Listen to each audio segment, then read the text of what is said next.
Hey everybody, Rick here with the Word for Wednesday, and today we've been working through the Beatitudes for the last several weeks, and today we're going to get to one of my most interesting ones, and that is for me is in Matthew 5, and it's the Beatitude that starts with, like all of them, blessed are the pure in heart, for they shall see God. So it's been interesting because as you look at the Beatitudes, there's a little bit of a shift in this one. The other ones kind of have more of a theme of what you are is what you will get. Blessed are the merciful, for they will receive mercy. Blessed are the poor in spirit, for theirs is the kingdom. There's the kingdom of God. There's a thing of what you desire, what you model, what you put out there is what you're going to receive back. So it's an interesting little tidbit there that if that pattern continues, then what you are putting out when you're pure at heart, what you are revealing is just an innate desire to seek purity, to be receiving purity. And in that, there's nothing purer than to see God for who he is. And I think that's the defining point. We're expecting to see a person. Uh, you know, God is not flesh and blood. Jesus was. But when he walked the face of the earth. But what this is implying is the essence of God is not the end all be all is not to just see Jesus in his flesh, but to see God in his entirety. So a pure heart is the thing that God is looking at as the qualifier, as the thing that invites us into relationship with God at that level to see him fully.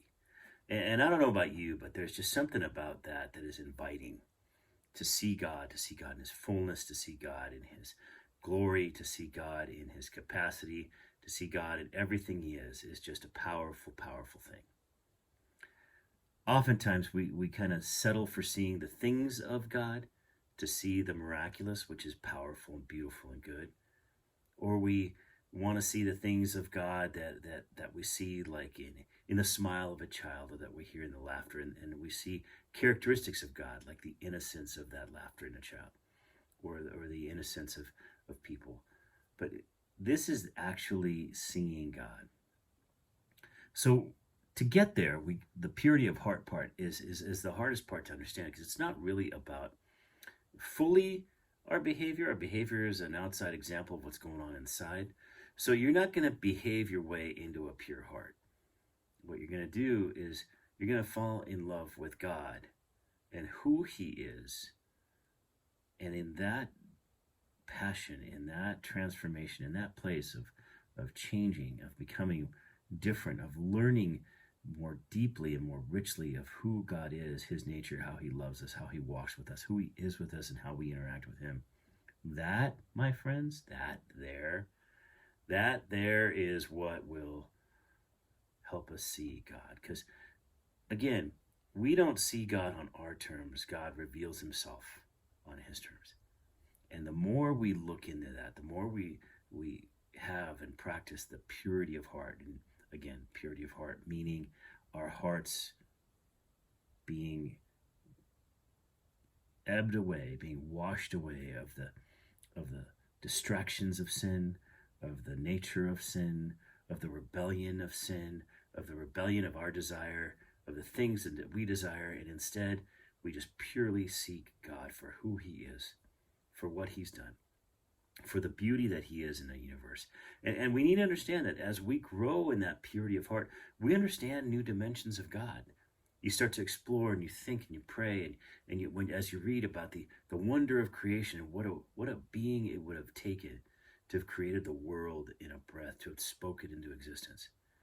Man, that's powerful. So as I realize his power, I'm left with acknowledging my power, and in that moment, I'm left to realize, wow, worship means something now, because I see how great God is, and how beautiful it is that he has reached into my life and called me out of the things that were damaging.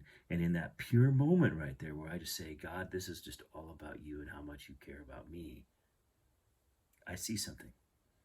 I see a depth and a wonder and a beauty to God, even in that just little segment of creation, of the creation story, and of the creation outcomes and how it works out. It's a relationship in me.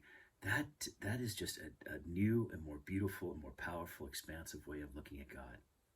Here's another example. For instance, what if you're thinking of a new attribute of God as far as like His sacrifice for us? The idea that He not only just gave up everything, but He gave up the breadth and understanding of the universe when Jesus walked the face of the earth, when God was among us. There's a radical idea there that the ultimate power of the universe was bottled up in a human being. And what a sacrifice that was for us. Man, to give that much away. You know how much it hurts to give something, or how much sacrifice you make, like to get your kid through school, or to buy a kid a special gift, or something like that, or sacrifice for something you want to give to someone. It's a big deal.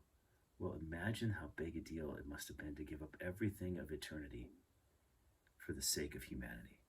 See, it's those little things like that drive the purity of what God did, calls out the beauty and wonder of God, what God has created in us through the power of His Spirit and His Word. And we are just able to communicate and understand the depth of God more richly, more profoundly, and it just draws us to a deeper sense of understanding. And it's just those two little examples right there that draw you to a purer sense of understanding who God is, a clearer understanding of who God is, and it draws us into a deeper relationship with Him. So anyway, I hope this has been helpful for you. So may you be blessed as you pursue to understand deeper textures and dimensions of your walk with God, so that the purity of heart can lead you to actually seeing God move in your day-to-day life. I bless you. Hope to see you soon on a Sunday. Come on by, and we'd love to hang out with you and get a chance to pursue this adventure with Jesus together. Bless you all. Have a great rest of your week, and take care.